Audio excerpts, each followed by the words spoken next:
What happens when you bring together a television production company? We're just checking what it looks like at this end. 5G tech developers Proper good, honest Yorkshire engineering. and mountain safety experts. That'll do, that's it. Live and Wild.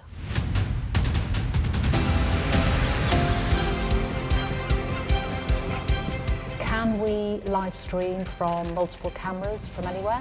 Can we stream our rushes back to base? How do you film something in the middle of nowhere? Yeah, it's quite tricky. We're bringing 5G to places where there isn't 5G at the moment, with the view that when there is, these are all the awesome things you can do. We're putting this new technology to the test Done, you're live. as we film in some of the UK's most remote and challenging terrains. It's going to be pretty nice, I think. Lovely. I mean, look at that view.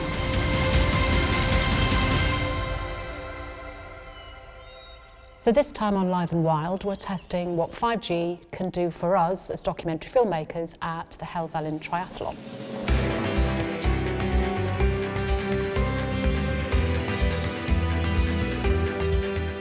Following 700 racers as they battle through some of the Lake District's most challenging terrain. It's one of the toughest triathlons in the world. It's a mile swim, a 38-mile cycle, and a 9-mile run up and down the mountain of Helvellyn. We're documentary filmmakers, not sports journalists, so we're interested in the stories behind the sports narrative. So the main challenge with this one was the geography. How were we going to broadcast a live stream over such vast distances and challenging terrain without employing hundreds of people and having a huge outside broadcast rig? There's a reason there hasn't been mobile signal in the Lake District for many, many years. Because you have such dramatic terrain, this acts as a filter which slices up the signal, because the signals will only really work mostly in line of sight. That makes the project very, very challenging. So I've had a couple of cracks at the Helvellyn Triathlon. That really helped with the planning. Well, I'm now on the site of Catstead Cam, and that's where the runners will appear. Glen Reading is directly behind that. In terms of knowing where significant events were going to happen, knowing where our contributors were maybe going to struggle or were maybe going to be cruising and able to chat to the camera a little bit easier.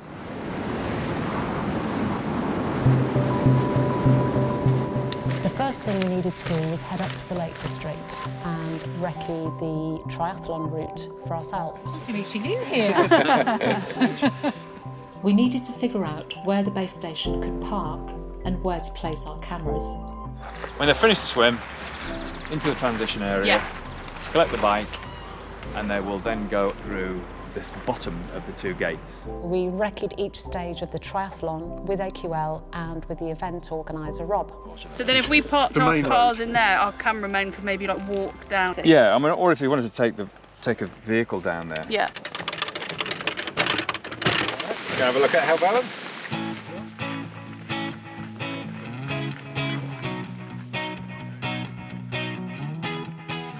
So we identified the summit of Catstead Cam very early on as being a central point on which you could probably see 80% of the running route. So definitely having a camera there will provide an overview, lots of long shots of runners and the scramble up Swirl Edge on Helvellyn. Helvellyn, we did it. There's a few other added challenges. You know, anyone who works in the outdoors will appreciate midges, flying ants on the summit of Catstead Cam. Oh my word. But also we had a question mark about whether we could get the infrastructure up onto top of Catstead Cam to have a 5G network up there. We're about to go down into kind of down to the bottom to see where the highest point is that the Land Rover, the base station, could in theory go. been very hard to describe the terrain, so it's been really good for people to actually be here and see the limitations of where we can get kit, where we can get vehicles, all the sort of the dead ground, the ground that we won't have line of sight to. What became clear was that the 5G base station wouldn't have time to relocate during the race. The equipment that we're using on the Land Rover is designed to be deployed on a mobile mast. It's not that robust. It's designed to be bolted in one place. It's not designed to be moved around. Where are they fastened? I think we need to coil them up a little bit better, don't we? To set it up once, there's a whole team, not just on the field, but also back at base, that's checking it's talking to each other in the right way, checking we're getting the right stability of connection back to the mobile core, and it all has to work before 5G will work. So there's still a good hour of setup to get live. The race times, the fastest overall would start their swim first and be out and off on the bikes, and around 45 minutes after the last swimmer had exited the water to pack up the landing, we were going to be getting very close to the time the lead cyclists were going to be approaching the top of the struggle. If we got up there before the first cyclists, we were going to be rushing to drive up there and reset the mast. If we were coming up where cyclists were coming down, we were going to be meeting cyclists at 60, 70 mile an hour. So the sensible decision was to leave the base station in the transition field to cover the swimming and the transition, and use other resources and other ways of doing things up on the bike route and then the race route.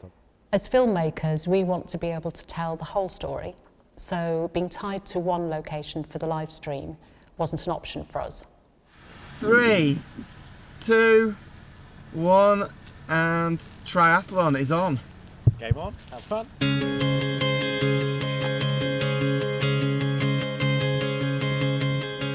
So what we're doing is seeing if we can keep up with the cycle and then the run using other generations of existing coverage, 4G and 3G.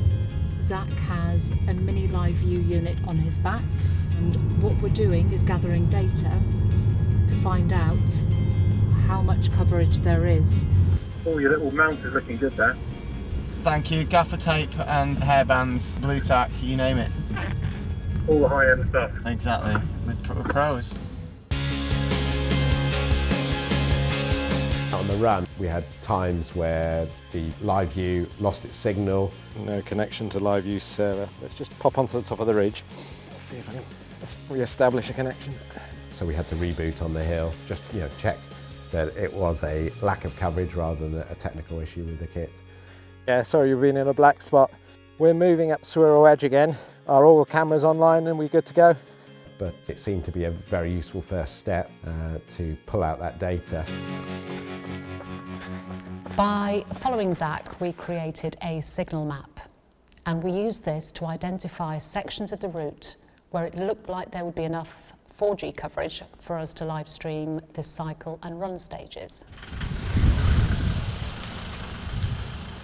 And then all we had to do was to confirm that we could generate a reliable 5G network with the base station back at Race HQ. We would use this to cover the swim and field footage, which would then be sent on to our gallery in Leeds. We had to rely on mobile connectivity, which sort of drove my team to test their ingenuity and to be dynamic and to go and talk to local stakeholders and say, can we borrow a bit of your broadband line? So we bonded all that together to create something that was workable with enough upload bandwidth to get the content back to production. The day of the triathlon arrived and the weather conditions were perfect. Whether we were ready or not, the race was starting at 8:30. Cyclist versus dry stone walls, there's only one winner. So be incredibly careful as you're coming down the Kirkstone Pass. We were getting good 5G upload speeds. I can see 3 devices connected to 5G at the moment. Drone has 5G. He has 5G, yeah, he's at 800. And then the race started.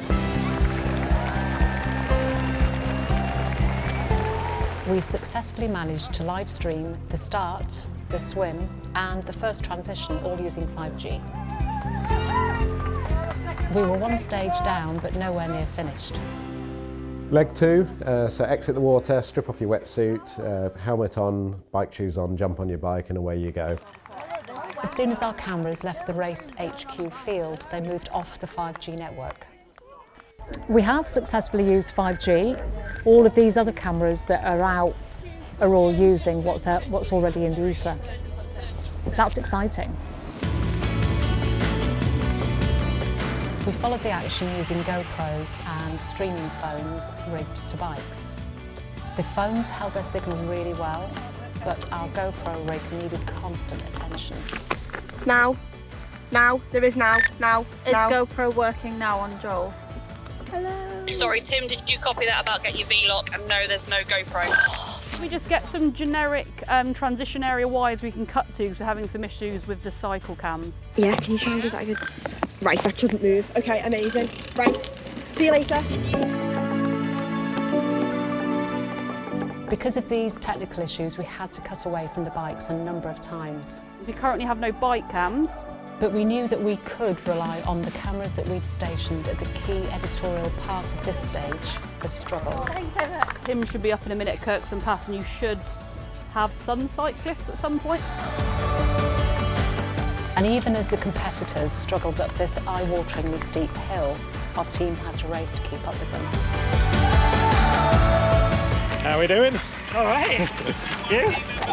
By the final section, the run, we were several hours into the live stream and there was no let-up. I'm going to get a horrible stitch in a minute. With a camera and drone at the top of Catstead Cam, plus 2 running cameras, we managed to get an astonishing amount of footage of the race on HELVELYN. This output has been pretty constant since 8:30 this morning. We've not had a blackout. That's pretty amazing, isn't it? Feels like we're on the home straight as well. This is the last shot of our live stream, guys, so make it sexy. When the race was finished, we'd managed to live stream for 7 hours and 48 minutes. We were really happy.